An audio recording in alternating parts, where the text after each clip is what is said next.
À Lyon, c'est l'illumination. À Lyon, le 8 décembre, c'est Hanouka.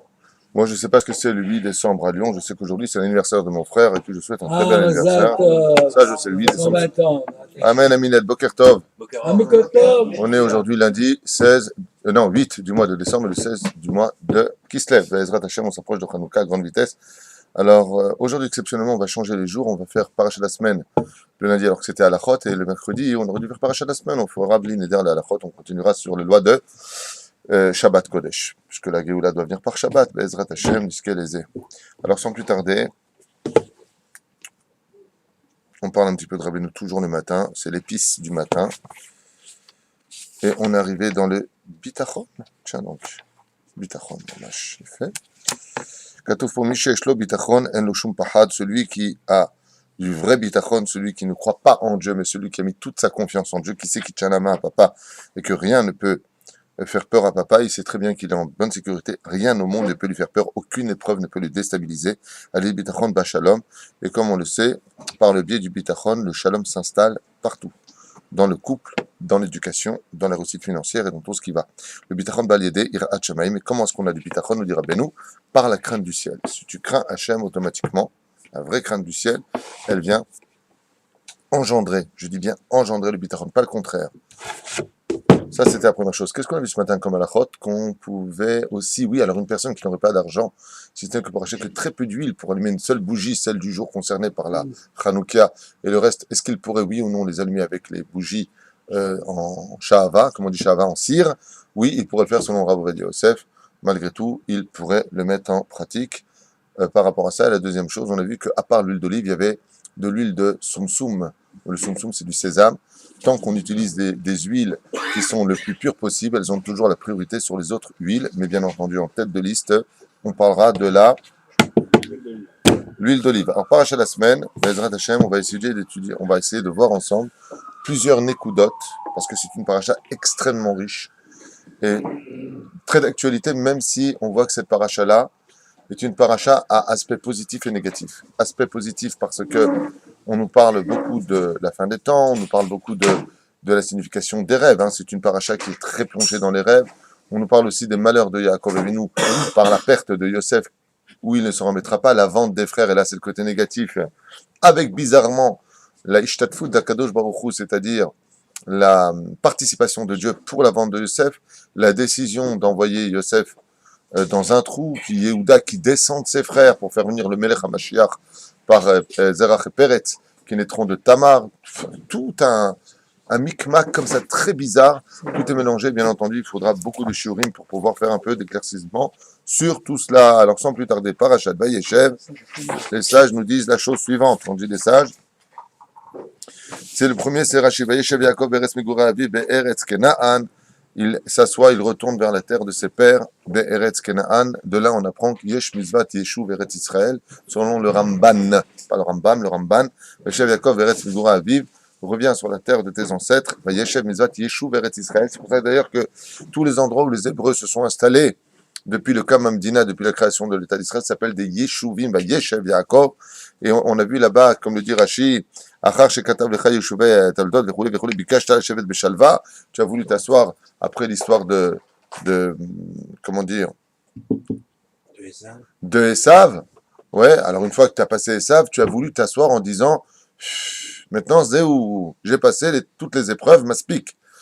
Barogzo Shel Yosef nous dit Mazerogzo Shel Yosef, l'épreuve de Yosef et Tzadik. Tu n'as pas fini un problème, hein Stéphane, que tu rentres déjà dans un autre problème, que tu n'as pas fini, tu rentres problème. Après Dina, on a l'histoire de Yosef Maon, mais Anyan Lirot Lama.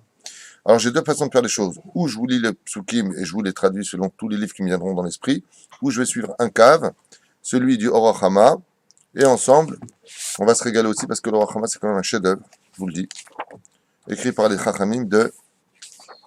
J'ai pas entendu. De Tunis, voilà. Les boules. Tunisie, je sais. C'est un contrat.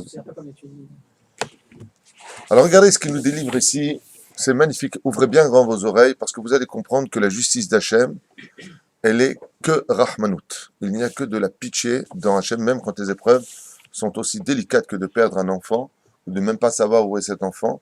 Et à quoi tout cela est relié les uns après les autres, car pour comprendre la justice d'Akadosh Baruch Hu, il nous faut automatiquement comprendre toute l'image du puzzle, pour comprendre pourquoi cette pièce-là ne rentrerait pas dans le dans le moule dans lequel on aurait dû le faire rentrer. Vayeshev Yaakov Beres Megura Aviv. Il dit comme ça, Bikesh Yaakov Lishev Beshalva, comme on l'a déjà expliqué, il a demandé, dit le Midrash, plus exactement, de s'asseoir, enfin de se reposer en venant en Eretz Israël, Kafat Salav Rogzo Shel Yosef. Il a maintenant eu l'épreuve de Yosef Hatzadik. Alors vous savez que les tzadikim, comme je vous l'ai déjà dit, demandent aussi, on recherche, j'ai fait un cours sur cela, on recherche le monde du paisible sur terre. On n'est pas venu dans ce monde pour être paisible, on est venu dans ce monde pour travailler à Hachem. On est venu dans ce monde pour se lever tôt le matin. On est venu dans ce monde pour travailler à la sueur de son front et gagner honnêtement sa vie. On est venu dans ce monde pour éduquer nos enfants. Les enfants, c'est un peu égoïste. Faut m'emmener, faut me ramener, faut me donner, et tout lui est dû. Il faut trimer dans ce monde pour pouvoir ensuite aller dans un autre monde où pour l'éternité, tu vas te reposer. Tu vas kiffer ta race pendant une éternité de temps. Vous savez, c'est quoi une éternité? Le Rav Amnon Yitzhak avait donné un très beau machal. Il disait, si tu prends un cône qui ne finit pas de sa hauteur et que tu mets là-bas des milliards de grains de sable, tu mets tous les sables de la terre à l'intérieur. Tu imagines de quoi je te parle? Et que tous les billions d'années, il y a un grain qui tombe. Quand tu auras fini de faire couler tous les grains de sable de l'univers, ouais, tu n'auras pas commencé une seconde de l'éternité. C'est un machal très bizarre, en tout cas qui fait comprendre qu'il n'y a plus de temps à le mesurer. Alors on dit comme ça. אפשר לפרש על מה שכתוב dans la Gemara de Masechet Shabbat Petet Amud Bet. Il y a marqué Raoui Aya Yaakov lired b'Mitzrayim b'shalshelaot shel barzel. Normalement, Yaakov Avinu aurait été digne de descendre enchaîné en Égypte. Il aurait été digne de descendre enchaîné. Et pourquoi? Parce que vous savez qu'Yaakov Avinu, c'est la réincarnation d'Adam Arishon. De quelle situation est né Yaakov? Dans Zera Levatala, c'est-à-dire dans la faute originelle d'Adam Arishon. Le Zera est tombé en Égypte, il aurait fallu que tu ailles chercher ce que tu as fait tomber avant, là-bas.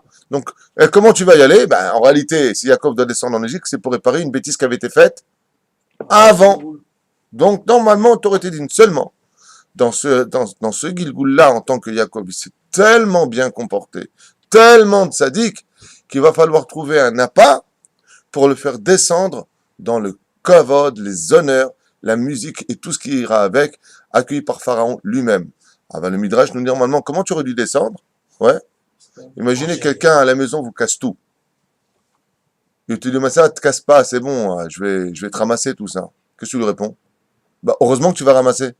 Tu me rends pas service. C'est-à-dire que le fait qu'Yaakov descende en Égypte, il rend service à personne. Il va réparer ce qui a été mal accompli avant. Seulement, il est tellement désolé dans cette vie-là, Yaakov, il est tellement kadosh, que maintenant, tu ne les descendras pas avec des shalshalot shel barzel, c'est-à-dire avec des chaînes. Tu descendras dans le respect. Maintenant, comment il va descendre là-bas? Yaakov Avinu, on a vu, il y a marqué ici, va Yeshev Yaakov, va Yeshev, je compte pas repartir, je compte rester ici. S'il n'y avait pas eu Yosef Hatzadik là-bas, il ne serait jamais descendu. Alors Dieu le refait descendre dans le désarroi et la honte. Qu'est-ce qu'il a fait Hachem? Il a besoin de prendre Yosef et de l'emmener là-bas, comme ça papa va venir dans le kavod. Et là, Maurice, on me regarde de là, il me dit, d'accord, c'est dégueulasse pour Yosef. C'est pas juste. Yosef, qu'est-ce qu'il a fait? Alors le mec, tiens, Yosef, je vais te prendre, puis je vais t'emmener là-bas. C'est ce qu'on va découvrir. Pourquoi Yosef avait-il besoin de passer par toutes ces tribulations pour arriver à devenir l'appât de Yaakov Avinu? Asbon et Rabbi Achad. Quel est le Kem Gzirat Ben Ametarim, afin d'accomplir, il dit aussi, la Gzirat de Ben Ametarim, dans la fin de la paracha de Lech Lecha, où là-bas Dieu dit à Abraham, le créateur du monde, lui dit, Yadoa teda ki ger iye zaracha be'eretz lo lahem, vous serez donc déposé sur une terre étrangère, et là-bas vous subirez le cours à Barzel, c'est-à-dire l'épreuve de l'esclavage. Cours de ce soir d'ailleurs, on verra pourquoi les nations du monde portent la responsabilité des souffrances qu'ils ont infligées à Israël. Vezeu shamar va yeshev Yaakov, bikesh hashevet beshalva, tu as voulu te reposer, tu ne peux pas te reposer. Pourquoi? Parce que le temps de ta réparation n'est pas fini. C'est pour ça qu'il y a plein de gens. D'ailleurs, pourquoi je vous dis que c'est tellement d'actualité? Parce qu'il y a plein de gens qui, dans ce monde, ils ont eu beaucoup d'épreuves. Beaucoup d'épreuves. Ils ne comprennent pas pourquoi il y a encore d'autres épreuves. Encore, tu me donnes? À la limite, lâche-moi. Lâche-moi. Tu sais quoi? Oublie-moi. J'en peux plus. C'est pas que tu m'aimes, c'est que tu es fou de moi, Dieu. Qu'est-ce que tu fais? Non, mais attends, t'as pas compris. Je suis pas fou de toi. Et c'est pas une question simplement d'amour. C'est que t'as pas fini tes dettes. Mais je comprends pas. À ce point-là, j'ai fait du mal. Non, on parle pas de toi maintenant depuis ta naissance. C'est toute une étape que tu peux pas comprendre. Tu es venu dans le Alma de Tikkuna, hein? C'est pas normal qu'on reprend aussi cela de... Mais celui que, alors il y a fait Mérod. Alors lui, il dit, c'est pas normal qu'on doit souffrir pour ce qu'il y avait avant. D'accord. Si une lettre qui a été écrite, une lettre d'injure, une lettre de menace, et que cette lettre-là, je la mets dans une enveloppe. Je suis pas content, je déchire l'enveloppe, mais je prends cette lettre, je la mets dans une autre enveloppe. Parce que je veux pas déchirer l'enveloppe pour autant. Le contenu n'a pas changé. C'est-à-dire que quand tu me dis, c'est pas juste que je paye pour l'autre, mais l'autre, c'est toi. Quand tu es en train de parler de l'autre, c'est de qui? C'est toi. C'est l'histoire de celui qui est parti voir le boucher. Vous vous rappelez le chassid de l'élève du Baal Shem Tov qui souffrait tellement dans la vie. Il a dit, mais pourquoi tellement d'épreuves? Zek, à ce point-là, Dieu, il fout de moi, il pense qu'à moi sur terre. Il lui a dit, va voir Abraham le boucher, il te dira exactement pourquoi. Tu te rappelles cette histoire? Il est parti, 3 jours de marche, arrivé là-bas, Abraham le boucher, dès qu'on entendait ce nom, tout le monde lui crachait dessus. À la fin, on lui a dit, mais il est mort il y a plus de 75 ans. Il dit, quoi?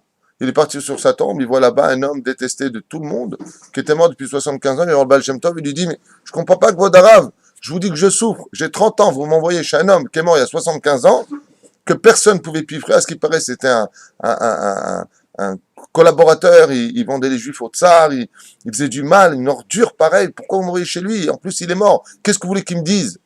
Non, je voulais simplement te dire que tu es parti voir dans le corps dans lequel tu étais avant. Tout ce que tu souffres aujourd'hui, c'est parce que là-bas, tu étais ce que tu étais. Ah, c'est pour ça que nous, on ne comprend pas un petit peu ce sujet-là qui a tellement été développé. Deuxième ta'am, il dit comme ça, chez la Kach Yaakov à Bechora, mais ça. Mais là, écoutez bien, on rentre un petit peu dans le vif du sujet. Étant donné que maintenant, tu as pris la Bechora à Esav, malgré tout, écoutez bien, il a pris la Bechora à Esav. La Bechora, ça veut dire le droit d'aînesse. Il a été acheté, ensuite il est passé, il a pris les bénédictions avant. Mishum Shu Bechor le Marshava, va Marshava Ikar. Et en quoi Behemet Yaakov Avinu, il a accepté de jouer le rôle que sa mère lui a demandé de prendre le droit d'aînesse. Qu'est-ce qui a été chez lui l'homme du Emet, Vatiten Emet le Yaakov? Yaakov ne peut pas être un tricheur. Dans l'absolu, Yaakov est un homme droit. Comment se fait-il qu'il a accepté? Les sages nous disent car il y a 2 façons d'être l'aîné dans une famille. Il y a celui qui est né de corps, le premier, et il y a celui qui est né par la pensée.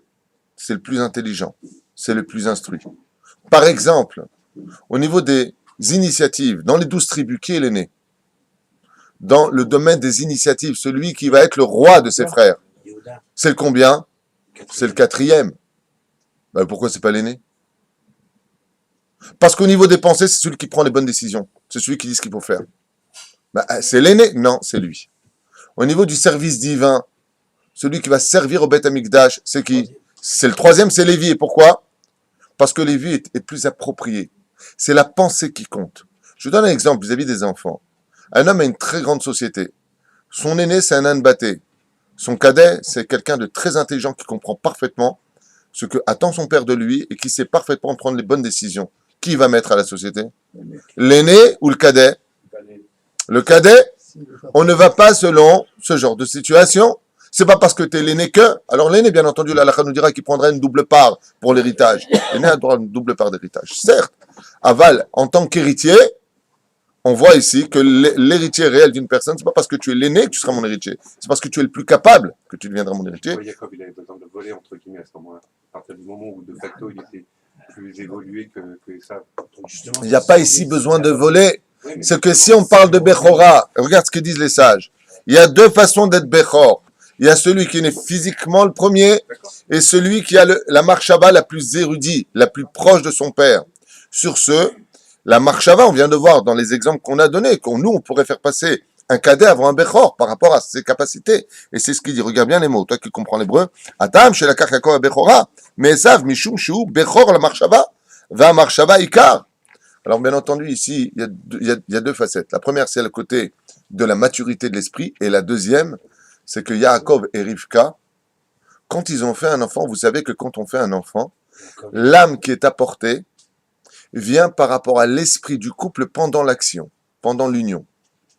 Et il est certes évident que Yaakov est né certainement de l'union de Yitzhak et de Rivka quand ils étaient ensemble, ils ne pensaient pas à des films, ils ne pensaient pas à la bestialité du lit, ils pensaient à une neshama qui est pure. Donc il y en a qui disent que la marshava dont on parle en réalité, c'est la marshava des parents. C'est-à-dire que quand ils ont fait un enfant, eux, qu'est-ce qu'ils voulaient comme enfant? Un tzaddik. Qui est le tzaddik? C'est moi. Donc au niveau de la pensée de nos parents, c'est moi l'aîné. Parce que s'ils avaient su qu'il y aurait un fils comme toi, jamais ils t'auraient amené au monde. Vous avez compris? Dans le cas des jumeaux, comment ça se passe Là, on a affaire à des- Mais c'est pour ça qu'ils n'auraient jamais pu naître sans être les jumeaux. Et ça va pu s'infiltrer dans l'histoire de Yaakov. Parce qu'il est le jumeau. Il est parti, comment dire, il a fait du Trump par rapport à Yaakov. Et même on dit que il y a une autre... La preuve en est. C'est l'aîné qui monte en haut et le deuxième qui va en bas. Ouais. Et pourquoi est-ce qu'il lui tient le talon? Elle avait expliqué la dernière fois pour dire que, en réalité, tu n'es que par rapport à moi. Et ça ne pouvait pas exister sans Yaakov. C'est Yaakov le Icar de la naissance. Et quand il vient nous dire ici, par rapport à la marshava, Péroucha Davar, qu'est-ce que ça veut dire par rapport à la pensée? Ça veut dire tout simplement que la première pensée des parents, c'était d'amener moi au monde et certainement pas une tare comme toi. Donc sur ce, l'aîné, c'est moi. Au niveau de la pensée première de nos parents, je suis l'aîné. Vous avez compris? Donc, Bemet Magiali, les mains d'avoir nommé. Imaginez que vous fassiez une très très belle maison pour votre fils. D'accord? Le fils précis, un tel, fils d'un tel. D'accord? Et que le deuxième fils, qu'est-ce qu'il fait? Il le dépasse, il rentre dans la maison première, il dit que c'est à moi. Qu'est-ce qu'il répond, le fils cadet? Il dit, excuse-moi, mais la maison, on l'a pas faite pour toi, on l'a faite pour moi. Sauf Maaseh, Marshava Techila. Donc, la fin de l'action, c'est la première pensée. Et les sages nous disent que Yaakov, pourquoi il a accepté la Bechora de sa mère? Il dit, parce que dans la première pensée, c'est pour moi que le monde a été créé, c'est pas pour toi. Jamais, même en rêve, nos parents ont accepté d'avoir un fils aussi rachat que toi. Jamais. Et elle le dit d'ailleurs, Rivka. Si, la malisée, si c'est pour ça, je veux plus d'enfants. Hein. Si c'est pour me faire des tares pareilles dans la vie, j'en veux pas. Hein. Vous comprenez? Mais là, Vous misez- je repose encore une fois la question, je n'ai pas compris. Dans ce cas-là, pourquoi avoir besoin de faire tout ce subterfuge pour voler le droit d'aînesse de... Parce que malgré tout, la lacha reste sur le physique et pas sur le métaphysique. Ah, d'accord, Tout simplement. Parce que malgré tout, au niveau de l'héritage, qui est l'aîné? d'accord. C'est ça. Pour les doubles parts. Parce que le problème qu'il y a, je vais te dire une chose. Toi, tu t'es concentré sur le domaine de la pensée. Le pensée, c'est le Icar. Non, et le corps, qu'est-ce qu'on en fait? Donc, sur le domaine du corps, physique, c'est Esav qui l'emporterait. Mais ça, n'oublie pas qu'il a vendu pour un plat de lentilles. Tu comprends? She'en od, les Shvatim Mimchirat Yosef. Il dit comme ça, Misé Yotse. She'en avant les Shvatim Mimchirat Yosef. Et il dit, de là, tu verras qu'en réalité, les tribus qui ont vendu Yosef n'ont pas de faute. Pourquoi? Pourquoi ils n'ont pas de faute, d'après vous? Regardez comme c'est bon. Kidanu à la marshava, chez Aya Choshev Beyom Nimloch Aleem. Pourquoi est-ce que les frères ont-ils vendu Yosef? Quelle était la raison de tzadikim? Vous savez, quand on parle des frères, ils ont fait beaucoup de films et de dessins animés sur la vente de Joseph vendu par ses frères. Et quand on voit les frères qui sont représentés, on voit les 12 salopards. Comme ça, des gens. Vous n'avez même pas notion de quoi est-ce qu'on parle. Ce sont des gens qui pouvaient faire triatamétim, dont la piété dépassait l'entendement humain. On ne sait pas du tout de qui on parle. Je peux vous affirmer une chose, aucun de nous n'a la bouche assez propre pour prononcer ne serait-ce que leur nom à eux. On parle de tzadikim gmurim, on ne parle pas de Zoro est arrivé. On parle de tzadikim qui étudient la Torah à un très haut degré. On parle de gens que quand ils voyaient des démons ou des anges, c'était pareil pour eux. Hein. Ils leur donnaient des ordres. Nous, si on voit l'ombre d'un démon, on fait sur nous. Comprenez bien de qui est-ce qu'on parle. L'ombre, je n'ai pas dit autre chose. Hein? T'as une couche? Ouais. Vechalom balayla. Et pourquoi est-ce que Yosef, dans ce cas-là, il a été condamné et normalement pour eux, leur père n'aurait jamais pu rien leur reprocher? Parce que Yosef faisait des rêves. Et dans ses rêves, qu'est-ce qu'il faisait Yosef? Il se voyait roi sur ses frères. Étant donné qu'il se voyait roi sur ses frères, la Gemara nous dit, dans Masechet Berachot, que la grande majeure partie des rêves que nous faisons sont engendrés par ce que nous pensons la journée. Donc, au niveau de la Mahashava, de la pensée, si tu penses, vous comprenez ce que je suis en train de dire? Si le Icar, c'est la marche Voilà, j'attendais qu'il y en ait qui se réveille. Bravo, alors dis-le. Si le Icar, c'est la marche Yaakov, pourquoi tu as accepté, toi, de prendre la Bechora?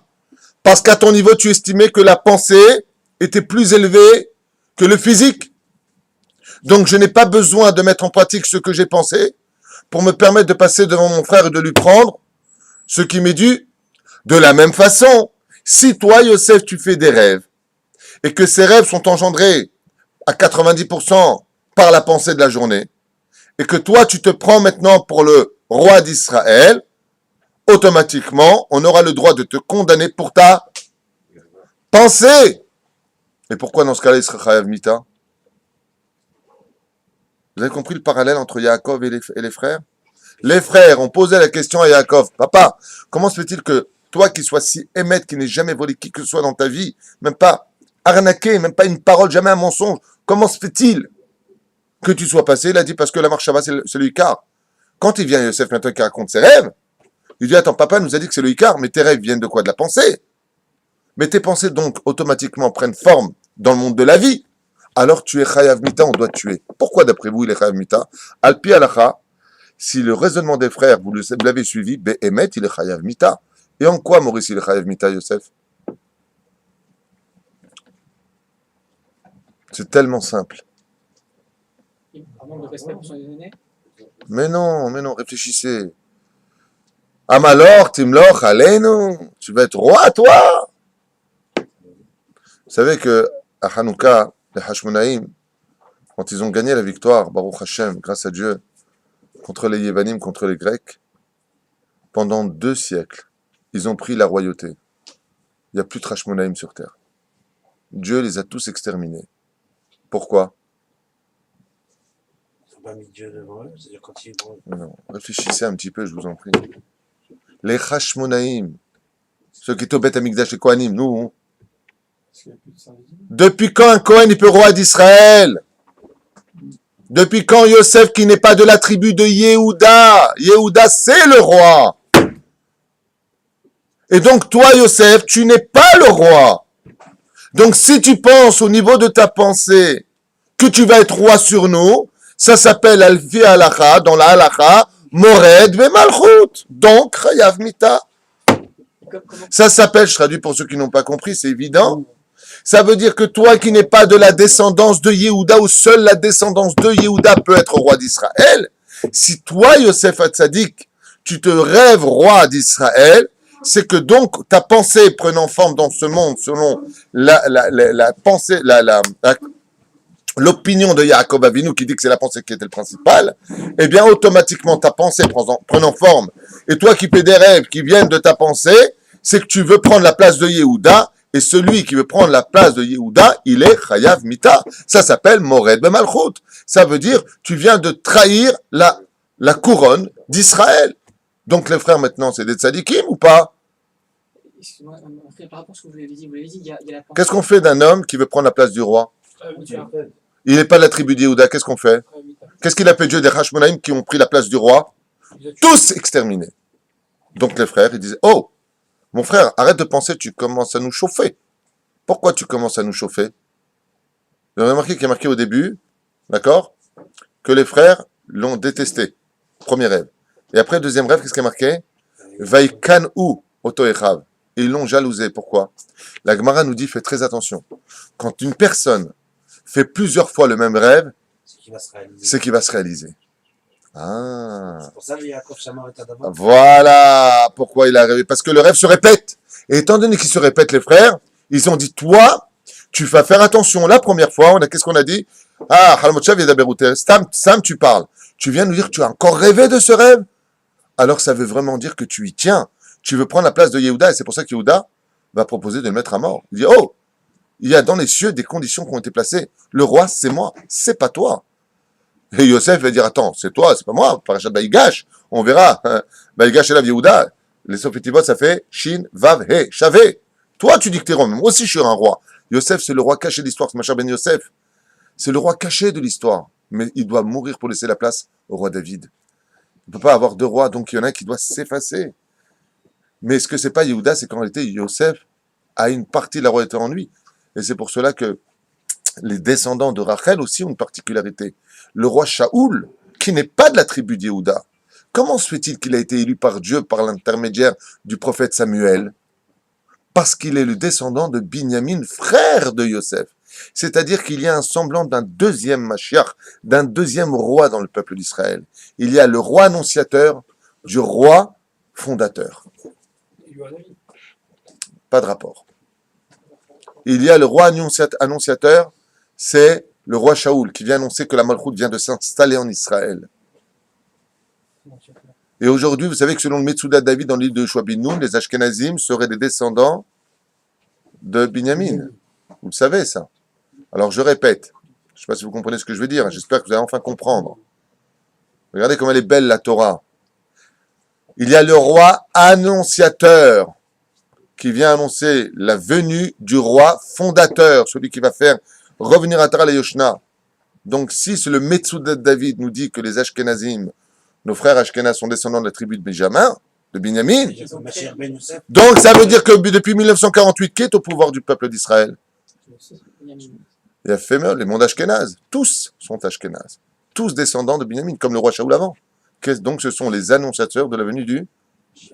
Vous venez comprendre la DA de ceux qui disent que le gouvernement israélien, c'est la malchoute. Nous, on est complètement contre. Tu me parles de malchoute, mais celui qui comprend l'étude à un deuxième degré comprendra qu'il y a un soupçon de vérité. C'est que notre gouvernement, avec tous les gugus que Dieu nous a placés en tête, ne sont rien d'autre que l'annonciateur du Melech HaMashiach ben David. Mais eux, ils sont qui alors? Les annonciateurs de qui? De celui qui arrive. Yosef, prenons son cas. Qu'est-ce qu'il était comme Melech HaMashiach? Qui a sauvé financièrement ses frères? Qui a créé un pays? Qui a sauvé de la famine? Qui a créé l'industrie? On n'arrive pas, notre blé pourri. Yosef, il représente donc quoi comme roi? Celui qui vient fabriquer le pays. Ça vous dit rien, ce décalcage? Yosef, c'est pas le roi qui vient à l'Arzir, à Tara, les Yoshna, les Yeshivot. Pas du tout. Yosef, c'est celui qui est là pour créer un pays. Hein? Non mais Chané, pourquoi en Khoutslares? Pourquoi tu dis des choses comme ça? Ma Kesher. Pourquoi il y avait un peuple pour une terre? Non. Le peuple d'Israël est sorti d'où? De sa mère, qui est la mère d'Israël, l'Égypte. Donc il est parti s'occuper de la matrice de la naissance du peuple d'Israël. Donc qu'est-ce que tu me parles d'Israël maintenant? Il n'y a pas de peuple. Donc peuple, alors on sort de Shemot, on sortira de l'Égypte pour aller en Israël en tant que peuple. Là, il n'y a pas de peuple. Là, on parle de semence. À l'échelle de création du peuple d'Israël, on verra que là, on est au niveau de la semence. Quand Yaakov pénètre en Égypte, là, c'est la fécondation. 70 âmes ont pénétré. C'est la semence qui rentre dans le ventre de la maman.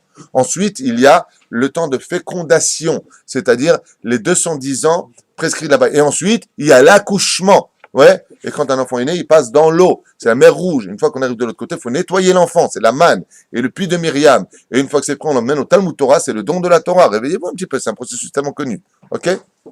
La reine, Bisiata d'Ishmaïa. Ouais. Quelque chose que je ne comprends pas. Vous lui avez dit tout à l'heure qu'il y avait d'un côté la marshava et de l'autre côté il y avait la lacha. La lacha, elle est pour le corps. Ce que les frères reprochent à Yosef, c'est sa marshava, c'est son sentiment de vouloir éventuellement, via ses rêves, vouloir être roi. Or, Yehuda dit c'est moi le roi, mais c'est lui le roi par rapport à la marshava, pas par rapport à la lacha, puisque de corps c'est le premier, c'est pas lui. J'arrive pas à comprendre. Il lui reproche que eux veulent déjà, puisque eux veulent mettre en pratique. Pas la lacha, mais on s'est compris. On s'est compris. Alors, lui, il dit, lui, c'est pas ton nom, on ne t'appelle pas lui ni André, c'est Benjamin, justement. Benjamin nous dit ici, je comprends pas, si le corps a le pied à lacha, concrètement, c'est cela, alors pourquoi, malgré tout, ils s'en sont tenus à la pensée? C'est bien ce que tu dis. Parce que tu m'as fait de longues phrases pour nous dire ça, donc je vais faire un kitsur avec ta permission, et je te réponds tout simplement. La Gemara nous dit, En marshava.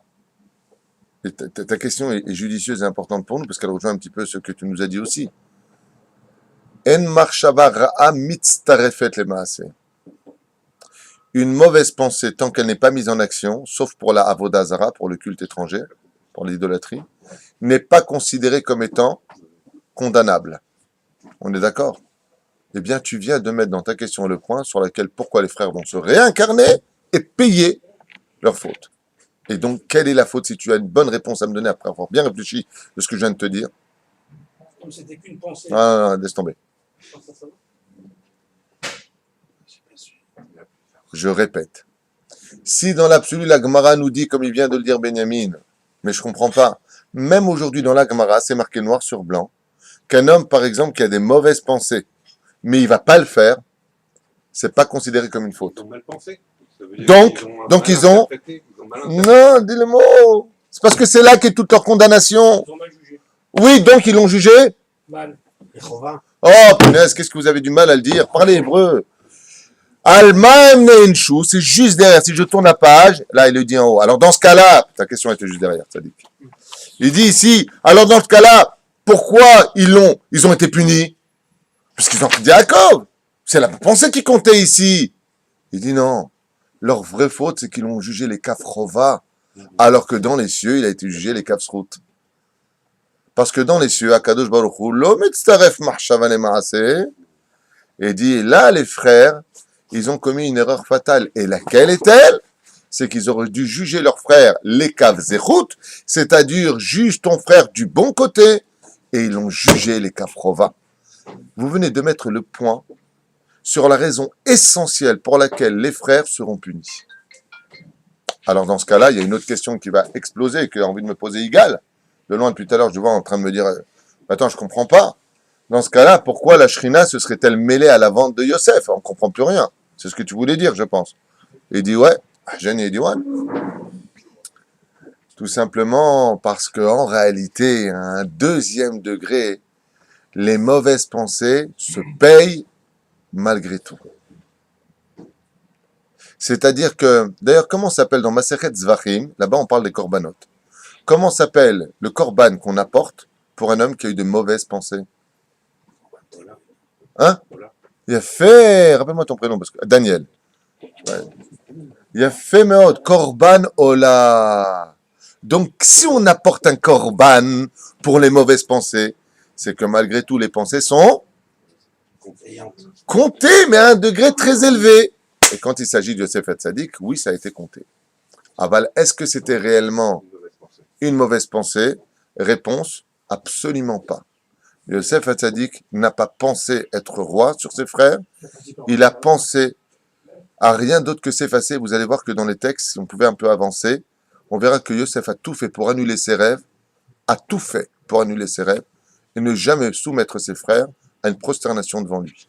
C'est marqué noir sur blanc dans le texte de la Torah, mais il faut savoir le décrire, le décoder pour le comprendre. Ken. Lorsqu'il a annoncé ses rêves, est-ce qu'il ne l'a pas dit par Gava vis-à-vis de ses frères? Il l'a dit par Gava? Est-ce qu'il... Ah, toi tu poses la question, une question pertinente qu'on avait déjà élaborée ensemble sur les rêves. C'est comment se fait-il que Yosef Hatzadik raconte ses rêves? On sait qu'on ne doit raconter ses rêves qu'à une personne qui nous aime profondément. Ouais. Donc effectivement, pourquoi est-ce qu'il raconte ses rêves? Eh bien la réponse est très simple. Moi je veux dire, est-ce qu'il a dit par Gava vis-à-vis de ses frères? Je suis en train de te répondre. J'ai entendu la question et je comprends vite grâce à Dieu. Alors, je vais vite te répondre si tu me le permets. C'est que, étant donné qu'il savait ses frères hostiles par rapport à l'amour que portait Yaakov à Yosef, et que les rêves vont selon l'interprétation qu'on leur donne, Yosef, en racontant ses rêves, c'est ce que je viens de dire à l'instant, il a fait ses rêves. Ça me rappelle une histoire un jour qui s'est passée dans la famille. Un jour, quelqu'un est venu voir un de ses enfants et lui a dit, toi tu es le meilleur, toi tu es ceci, toi tu es cela, toi. Et celui-là qui a entendu ça, il a vu tous ses frères autour de lui, il s'est levé, il est parti dans la chambre, il pleurait. Alors les autres frères sont partis, pourquoi tu pleures? Et il a dit, parce que j'ai honte vis-à-vis de vous. Et mon père, en disant ça, n'a pas tenu compte de vous, et moi je ne veux pas vous mettre mal à l'aise. C'est exactement ce qu'a fait Yosef Hatzadik. Il sait que son rêve est vrai. Il va tout faire pour l'annuler. Pourquoi? Il a honte vis-à-vis de ses frères. Lui, c'est l'avant-dernier. Il dit quoi? On est en train de m'annoncer que je vais être le roi de mes frères qui vont se prosterner devant moi, mais pour rien au monde, je les mettrai à genoux, mes frères. Je vais tout faire pour l'annuler. Et à qui, quand on veut annuler un rêve, on doit aller, si tu veux que ça s'annule? À celui qui t'aime le moins. Mais toi, va pas, non, ton rêve, c'est des bêtises. Il vient de t'annuler ton rêve. Vous comprenez pourquoi il raconte son rêve? Et vous allez voir plus que ça. Vous voulez que je vous le dise dès maintenant? Pourquoi le deuxième, il le raconte à son père? Hein? Pourquoi le deuxième rêve, il le raconte à son père? Alors, parce que le deuxième, par contre, vient... Oh, alors c'est encore une autre question. Vous sautez du coq à l'âne. Moi, je veux bien, mais c'est tellement kiffant. Parce que dans le deuxième rêve, on parle d'une dimension qui rejoint la fin des temps. Je vois 11 étoiles ainsi que le soleil et la lune se prosterner devant moi. De qui est-ce que Yosef et Yaakov pensaient qu'était la lune? Ils pensaient que c'était Rachel qui est morte dans la paracha d'avant. Donc si Rachel, elle revient à la vie, c'est que qu'est-ce qu'il vient annoncer lui maintenant? Qu'il est Mashiach ben Yosef et que son frère Yehuda va se dévoiler. Donc en réalité, il n'y a plus besoin de tikkun. C'est bon, les mecs. On arrête la Géoula est là, puisque je viens de voir la lune présente dans mon rêve. Et comme c'est de mon vivant, machma qu'apparemment la Géoula est présente, donc il n'y a plus de temps à perdre. Il faut le dire et il faut y croire, messieurs. Pourquoi? Parce que pour la Géoula, il n'y a plus de tacharout, il n'y a plus de compétition. On arrête tout. La vérité va éclater dans le monde. C'est parce qu'il a rêvé de la lune qu'il va voir son père. Et son père va pas lui dire arrête tes bêtises. Yaakov, Shamar et Tadavar. Il va garder la chose. Pourquoi? Parce qu'il dit quoi? Bémet, c'est la Géoula, ça y est. Mais en réalité, ça faisait allusion à Bila. À Ken à Bila. Ça faisait allusion à Bila, qui était la servante de Rachel, Ken, par lequel, quand on a vu qu'il a dépassé la couche de son père, Yehouven, la semaine dernière, par lequel, comme elle dit, viens sur moi, tu es ma représentante. Et la lune sur laquelle on faisait allusion, c'est effectivement Bila qui allait se prosterner en Égypte devant Yosef Hatzadik. C'est là? Voilà. Donc, Zainyan. On avance. Ve'u Nahar. Mazé Ve'u Nahar. Il était jeune. Perouche Adavar, Maaseh Naharot Mesalsel Besarotav. Efshar Shataam Aya, Osechen, ou Malefi Shekatav Rabbeinu Ashla Kadosh. Comme nous l'enseigne le Shla Kadosh, Vatetse Dina. Pourquoi est-ce qu'il est Mesalsel Besarotav? Alors, vous savez que selon Rabbi Meir Mipshisra, à la Vachalom, Yosef Hatzadik était en grande mahloquette avec son père sur la façon de servir le Créateur du monde. Une grande mahloquette. Je fais allusion à cette dimension qui existe aujourd'hui entre l'équipot Shrorot et l'équipot Srugot, justement, le monde Haridi et le national religieux. Cette idéologie existe non pas à travers le Baal Shem Tov et le Gaon de Vilna. C'est vrai que dans la Chassidut, on enseigne qu'un homme doit étudier et travailler, tandis que chez les Lituaniens, on doit étudier la Torah toute la journée. Et ça ne démarre pas d'eux, hein, c'est bien avant. Mahloket, Rabbi Shimon Bar Yochai et Rabbi Ishmael. Rabbi Ishmael dit que l'homme doit étudier et travailler, et Rabbi Shimon Bar Yochai, dans la grotte, il dit non, l'homme il doit avoir confiance en Dieu, il doit étudier toute la journée. Mais ce n'est pas que comme ça non plus, hein. Ça démarre de bien avant aussi. Quand Yaakov et Yosef. Comme ça dit Rabbi Meir Mipshisra, il explique dans son livre, repris par le Dabrot Eliyahu du Rav Pinchasi, et il dit que Yaakov Avinu Ayam Mesalsel Besaharotav, c'est-à-dire qu'il était relié au monde d'en bas. Alors, le Shla Kadosh, lui, nous donne une interprétation qu'on connaît tous, c'est qu'en réalité, Yosef Hatzadik avait une âme féminine, parce que dans le ventre de sa mère, eh ben, c'était Dina, et Dina et Léa ayant prié pour que les âmes changent de... les corps, si vous voulez, changent, mais les âmes sont restées telles quelles, ce qui fait que Yosef Hatzadik avait un côté efféminé dans sa conduite, il jouait avec ses cheveux, tandis que Dina, elle, sortait dans les rues comme un homme. Et d'où est-ce que ça vient cela? Dans les chromosomes, dans la marshava, dans la prière qui a été faite, puisqu'il y a eu tout simplement une espèce de d'échange, de Transfert. Il y a un transfert. un transfert, c'est le mot que je cherchais, merci bien Henri. Il y a un transfert qui a eu lieu, nous explique le Shlomo Kadosh, pour lequel Ayam et Salsel Besarotav. Rabbi Meir, donc ça c'est la première explication. Rabbi Meir Mchisra, d'ailleurs Yosef Hatzadik avait l'habitude, il était extrêmement beau, d'accord, il avait la beauté d'Adam et Rishon, on peut imaginer on peut même pas imaginer de quoi est-ce qu'on parle. Il avait l'habitude de se coiffer les cheveux. Vous savez que les hommes, en général, on se coiffe pas les cheveux, surtout après 40 ans, parce qu'on n'a plus de cheveux, ça n'a rien à voir. Mais en général, on évite de se coiffer les cheveux, même si aujourd'hui c'est pas interdit, on peut le faire, on peut même se regarder dans un miroir, les filles à Tzorer, Bezrat Hashem, surtout pour cette génération, où chaque homme et chaque femme mariée se doit de ne pas, ça c'est une parenthèse que je fais personnellement, ne pas se laisser aller. Le mariage n'est pas un acquis. Un homme et une femme se doivent, souvent je prends cet exemple, je reste dans la parenthèse, ma femme me dit souvent que je fais des parenthèses dans mes cours, elle a raison, mais là c'est vraiment d'actualité. Et je reprends souvent cet exemple, vous avez remarqué que quand on met les tefilines tous les matins sur le hama, sur ce doigt-là, on met des alliances, on fait 3 alliances, vous avez remarqué ça? Et qu'est-ce qu'on fait comme alliance? Qu'est-ce qu'on dit quand on fait l'alliance? Verasetir li le'olam. Et ça veut dire quoi, Aroussa, Verasetir? L'alliance. La femme, je me fiance avec toi. Voilà. Mais excusez-moi, dans la vie, une fois qu'on s'est fiancé, qu'est-ce qu'on fait? On se Marie. Et pourquoi Dieu veut pas se marier avec nous? Tous les jours de ta vie, tu vas me dire, pourquoi? Tous les jours, tu vas me mettre l'alliance comme ça. Eh, quand tu maries quelqu'un, il y a les Kiddushin, et ensuite il y a les Sheva Brachot, après c'est ta femme. Elle passe de Aroussa à femme de ménage, j'allais dire. Elle passe de Aroussa, de fiancée, à mariée. Ouais. Vous avez compris la différence? Ah, et pourquoi chez Dieu non? Tu sais pourquoi chez Dieu non? Pour ne pas qu'il y ait d'acquis. On n'est pas- C'est-à-dire que C'est-à-dire pas qu'on toujours dans la continue tous les séduction, jours oui. à vouloir. Akadosh Baruch Hu, il te dit, tu te rappelles au Arsinaï quand on s'est rencontrés, comment tu étais comme un fou, comment tu t'es lavé, comment tu faisais attention à toi, et tu t'étais, on est prêt à tout. Dieu il dit, je veux surtout pas que tu changes.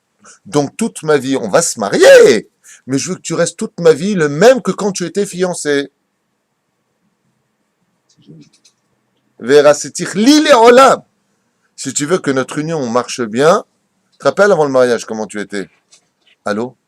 Tu dors? Oui, je sais qu'il est 3 heures du matin. Je pense à toi. Tu veux que je t'amène des croissants? Oui, je sais que tu habites loin, mais c'est pas grave. Hein. J'ai tellement envie de te voir. Après le mariage. Feignasse, tu peux pas descendre acheter, tu as besoin que je vienne, il faut que je fasse tout dans cette maison. Non, non, Dieu il te dit, je t'en supplie. Reste le même avant. Ne change pas. C'est souvent pour les Shlom Bayit, je dis, quand vraiment vous allez mal dans le Shlom Bayit, ouvrez les albums ensemble et rappelez-vous combien vous vous étiez aimés, combien vous vous étiez partagés, qu'est-ce qui a changé, pourquoi ça s'est dégradé. Regardez ce qui s'est passé. Yosef Hatzadik Amesalsel Bessarotav. Et il dit, moi j'appartiens à ce monde dans lequel je vais rentrer dans le summum de l'impureté, toute la Torah de Dieu. Ça, c'est un petit peu le côté, c'est ce que je disais tout à l'heure.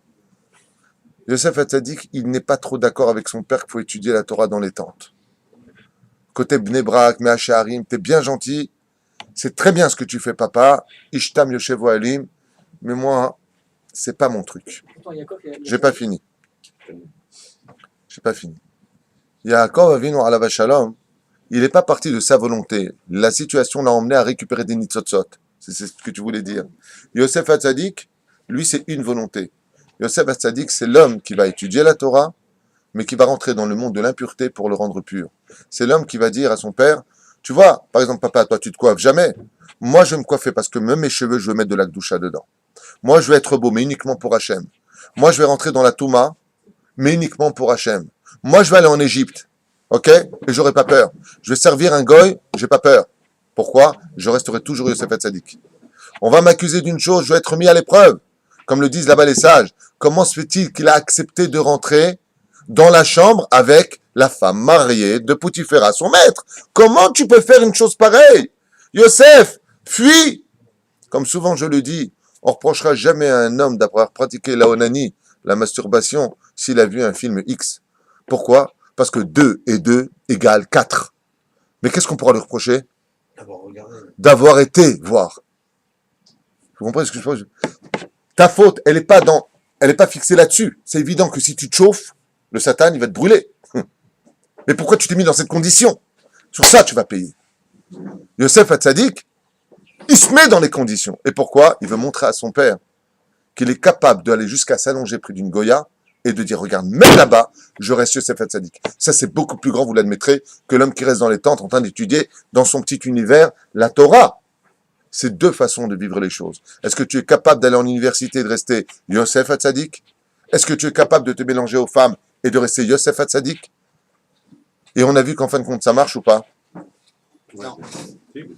Est-ce que ça a marché ou pas? Daniel, il dit que oui, absolument pas, bien entendu. Le Zohar est formel là-dessus. Absolument pas. Ça marche pas, mais alors pourquoi quand on... Pourquoi ça marche pas? J'aime pas les mots gratuits. Ouais, ça marche pas, ça marche. On est pas au loto. Parce que, pas du tout. Voilà la réponse.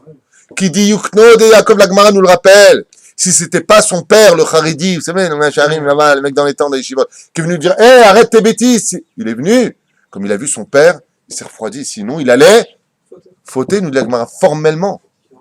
Ça veut dire qu'en fin de compte, qui a eu raison? D'accord. Et moi, j'ai une question à te poser dans ce cas-là. J'ai pas fini. J'ai une question à te poser dans ce cas-là, Tzadik. C'est si Yaakov, il a raison. Ouais? Et qu'il fallait rester dans les Yeshivot toute la journée, étudier la Torah. Dans ce cas-là, c'est Yaakov a raison, c'est ce qu'il faut. Ouais? Dis-moi ouais, s'il te plaît, comme ça on perd pas de temps. Bah oui, c'est évident. Mais dans ce cas-là, s'il n'y avait pas eu Yosef qui était là-bas, pour aller chercher les autres. Non, arrêtez de déblatérer des bêtises. Écoutez, construisez dans votre esprit ce que je dis. Qu'est-ce qu'a fait Yosef en Égypte? Il a construit, heureusement qu'il était là pour dire faut cultiver la terre, faut qu'on ait du blé. Il faut bien qu'il y ait Naïna dans ce monde. Il faut bien qu'on ait des ingénieurs, des médecins. Il faut bien qu'on ait des cadres. Il faut bien qu'on ait toute situation. Donc Yaakov, on est bien d'accord, c'est l'homme des tentes. Et qu'est-ce qu'il dit? Qui c'est qui envoie ses enfants en Égypte chercher Naïna, Lishbor, Ochel? Et qui, grâce à qui ils vont avoir ça? Grâce à Yosef Hatzadik. Mashma, que si Yosef n'était pas descendu dans la Toum'a pour créer cette structure industrielle, cette structure économique, comment le monde de la Torah aurait pu vivre? Donc, j'ai pas fini. Qui a sauvé la vie à celui qui a mis toute sa Torah en jeu? C'est le Haridi. Et grâce à qui le Haridi il a mangé? Grâce à Yosef Hatzadik. Vous comprenez ce que je suis en train de dire? Ça veut dire qu'en réalité, ensemble, on crée le vrai peuple d'Israël. Cette division qu'on a aujourd'hui est la pire des choses qui pouvaient nous arriver. Parce qu'en réalité, l'un n'a pas vu les qualités de l'autre. Même si, je ne vais pas rentrer dans ce qui se passe réellement, mais n'oubliez pas qu'on parle de Yosef Hatzadik de l'autre côté. Ça veut dire qu'on parle de celui qui dit, faut aller dans le monde. Donc ça, c'est un peu les chassidim qui vont descendre dans les rues, mettre de filine, aller à Bangkok pour ouvrir un kiosque pour Pessah et tout ce qu'il faut Chabad. Mais il faut être vachement balèze. Mais de l'autre côté, qui leur donnera cette force énergétique, nous dit le Zohar HaKadosh? Diyukno de. C'est-à-dire que sans le Gaon de Vilna et sans le Baal Shem Tov, il n'y a pas d'équilibre dans le monde. Oy vavoy, malheur à celui qui dira que le Gaon de Vilna était plus grand que le Baal Shem Tov ou que le Baal Shem Tov était plus grand que le Gaon de Vilna. Oy vavoy, malheur à celui qui dira une chose pas. Une fois, à Baba Saleh, à la Shalom, il est rentré dans un kollel, et un kollel lituanien, donc ça prend la chita du Gaon de Vilna. Et il a dit, ah, Baal Shem Tov, Baruch Hashem, Gadol Ayabal. Le Baba Saleh, il est sorti, il s'est levé sur place, il est sorti du Bet Midrash. Il lui a dit, avant de sortir, il lui a dit, Bet Midrash, c'est sa guerre Mahar. Et il lui a dit, ce Bet Midrash-là, il fermera demain. Le donateur qui devait envoyer tout l'argent d'Afka le lendemain est décédé. Auto Kolel Sagar, Zéou Nigmar. Il a eu des dettes il a eu des trucs à payer, des amendes de ministère du culte. Un truc de fou qui s'est passé là-bas. Il est venu voir Baba Saleh, il lui a dit, Alma. Il lui a dit, il lui a dit, comment tu oses sortir un mot sur le Baal Shem Tov? Tu sais qui était le Baal Shem Tov? Non. Sur le Baal Shem Tov. Non, c'est toi qui n'as pas entendu ça enregistré, tu verras que j'ai dit ce que j'ai dit. C'est au moment où je crois que tu t'es retourné sur le côté gauche. La reine. Et si tu avais dit un mot de travers sur le Gaon de Vilna, c'est pareil. Tu crois que Baba Saleh ne serait pas fâché? Qui on est, nous, pour dire qui est grand de l'un ou de l'autre? Celui-là, il est comme ça, celui-là, est comme ça. Il faut un Rav Shach, il faut absolument un Rabbi de Lubavitch. Il nous faut des kippot shrugot, il nous faut des kippot shrorot. C'est parce qu'on a tous un rôle à jouer ensemble. Et c'est ensemble qu'on a vu que sans le Haredi, Yosef Hatzadik, il serait tombé. Parce qu'il va se mesurer au monde de l'industrie, au monde où la Torah est très dure à pratiquer là-bas parce que la tentation est beaucoup plus forte. Mais de l'autre côté, qu'est-ce qu'on voit? Que quand le monde Haredi a faim, on a besoin de qui de l'autre côté? De Yosef Hatzadik. De Yosef Hatzadik, de ceux qui vont créer le pays, de ceux qui vont créer l'industrie, de ceux qui vont créer Bezrat Hashem, entre guillemets, les impôts. C'est-à-dire que toute cette fonction extraordinaire par laquelle, avant que tout ce balagan n'explose, à cause de quelques personnes complètement à la masse, se sont emmêlés les pattes dans leur philosophie et sont tombés de la halacha. C'est pour ça qu'il y a un problème entre le monde des kippot shrorot et des kippot shrugot. Et résultat des courses, rabotaille, écoutez bien. Eh bien, résultat des courses, on voit que im en kemach en Torah. Ve'im en Torah en kemach. S'il n'y a pas de Yaakov, il n'y a pas de Yosef. S'il n'y a pas de Yosef, eh bien, il n'y a pas non plus de Yaakov. Parce que si Yaakov n'avait pas envoyé pour chercher du blé, il serait mort de faim. C'est pour ça que Yaakov Avinu est lié complètement à Yosef Hatzadik, chose que nous verrons, Bezrat Hashem, pour une autre occasion, quoi qu'on ait énormément de choses à faire, parce qu'on a fait juste un verset et demi là dans ce qu'on avait à faire, mais juste pour nous réveiller, Bezrat Hashem, sur cette extraordinaire connexion entre le monde des yeshivot et toutes les tendances confondues, qu'en réalité, c'est ensemble, Bémet, qu'on voit absolument tout, et qu'on arrête de se diviser, parce que Bémet, d'un côté, on a beau dire ce que l'on veut, de l'autre côté, Bezrat Hashem, si le monde de la Torah existe, c'est parce que vraiment, on a Bnei Brak, on a des grands qui sortent de là-bas, Baruch Hashem, on a Yeshiva de Porat Yosef, on a des grands qui sortent de là-bas. Tous ceux qui sont au-dessus de nous sont d'une certaine façon les descendants de Yaakov Avinu. Mais de l'autre côté, Baruch Hashem, si on a des routes en Israël, si on a, Baruch Hashem, toute cette structure économique extraordinaire dans laquelle nous sommes, grâce à Dieu, et je finirai juste avec ça, juste pour vous montrer les plans divins comme ils étaient beaux avant qu'ils ne soient détruits par la bêtise de l'homme.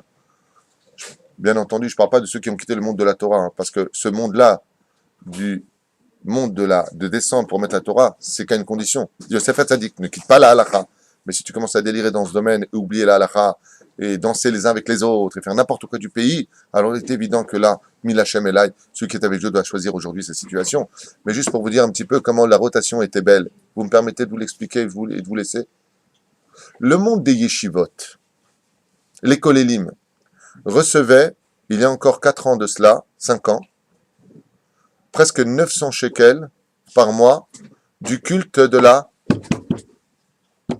Misrad Hadatot, comment on dit le ministère du culte. Heureusement que tu es là Daniel, ce matin pour m'aider. Ministère du culte. D'où vient cet argent? Où chaque avraie recevait la petite somme, mais quand même respectable, de 875 shekels exactement. D'où vient cet argent? Des impôts que versaient les contribuables, c'est-à-dire ceux qui vont travailler. Donc si ces gens qui allaient travailler sur la terre d'Eretz Israël pour former la nation divine, fabriquer ces routes, fabriquer ces belles maisons que nous avons, structurer un pays, comme l'a fait Yosef Hatzadik, et qu'ils versaient leurs impôts et que de ces impôts partaient soutenir, qu'est-ce qu'on avait comme rôle? Zevulun et Issachar. Mais le Satan, il s'est installé. Il a envoyé Yair Lapid pour retirer maintenant l'aide, c'est-à-dire qu'en réalité, chaque Israélien était un tzaddik parce qu'il soutenait un homme de la Torah par rapport au fait qu'en payant ses impôts, cet argent partait à un certain degré soutenir un avrer qui étudiait la Torah. Et le plus grand miracle, c'est que celui qui recevait l'argent ne savait pas de qui ça venait, et celui qui l'avait donné, même s'il était smolani anti-Torah, il payait ses impôts, il soutenait quand même la Torah. Ça veut dire que Bedi Avad, c'était un homme qui soutenait la Torah. Mais c'est aussi un homme qui vivait en Israël. Ensemble, on était bons. C'est ce qu'il faut, Bezrat Hashem aujourd'hui, c'est de ressouder ensemble. L'homme qui est capable de rentrer dans ce qu'on appelle le cheveu, Se'ar. Le mot Se'ar en hébreu, ça veut dire les portes. Sha'ar. Ar Se'ir représente la Toum'a. Je rentre dans la porte de la Toum'a pour y installer la halacha et récupérer mon frère de l'autre côté s'il a besoin de moi. Ensemble, on y arrivera. Kotou.